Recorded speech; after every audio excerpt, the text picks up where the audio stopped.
rin dito.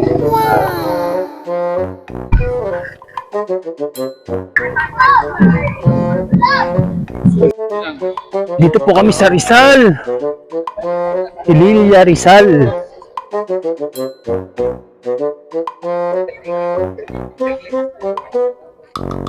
Ganda ng view rito mga kakuya, mga kaate. Yan.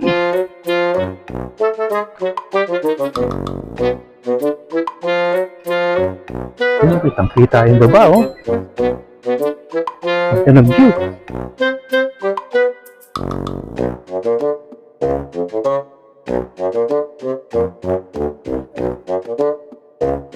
Init nga lang, mainit.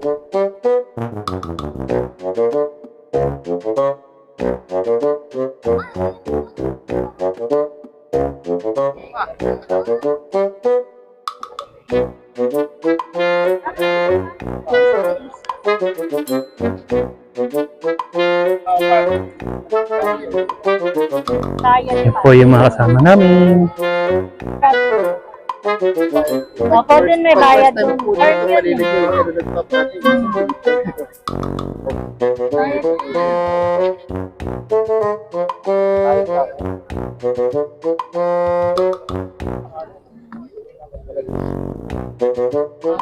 Kaso yung alis po. Hindi kasi wala naman tayong plano rito eh. Ano po lang Si Bradley talaga mahilig sa extra. sabi ko mabibitin talaga sa photo. Lapit ka eh. Oo, kasi sa atin po lang. Vlogger pa. Pare-pare.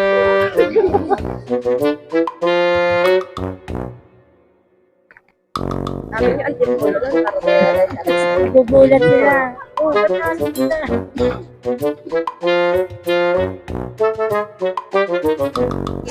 Hello po mga kuya, dito po tayo ngayon sa Pililya Windmill, kuya, mga kate. Meron po tayong interviewin. Ito po. Boss, ano pong masasabi niyo dito sa lugar natin? Sulit na sulit. Antipolo nga lang ang biyahe namin eh. Kaso nabitin. Kaya nauwi kami dito sa Pililya. Presko. Nakaka-relax.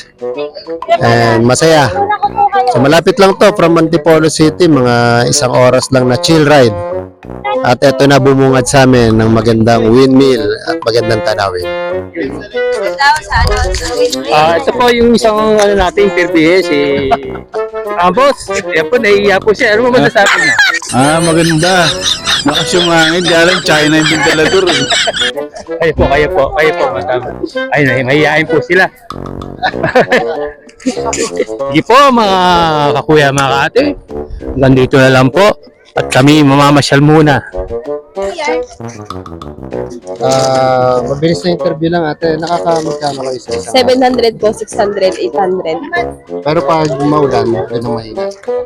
300 po, 400. Minsan 6, minsan 1. Araw-araw yan. Opo, araw-araw po. O may mga times pa na halos walang tao. Meron naman po. Pero depende po kung magkano yung bibigay nila. Kung wala po, okay lang naman po. Taga dito lang kayo? Highway po. Magbabal niyo po, diretso lang po kayo. Yun po, highway. Okay, salamat po. Dito ka lang. Yeah. Ilan taong ka na? 11 po. Nakakamagkano ka sa isang araw na nagpipicture?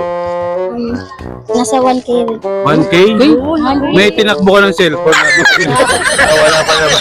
Huwag mo gagawin yun ha. Magpakabait ka ha.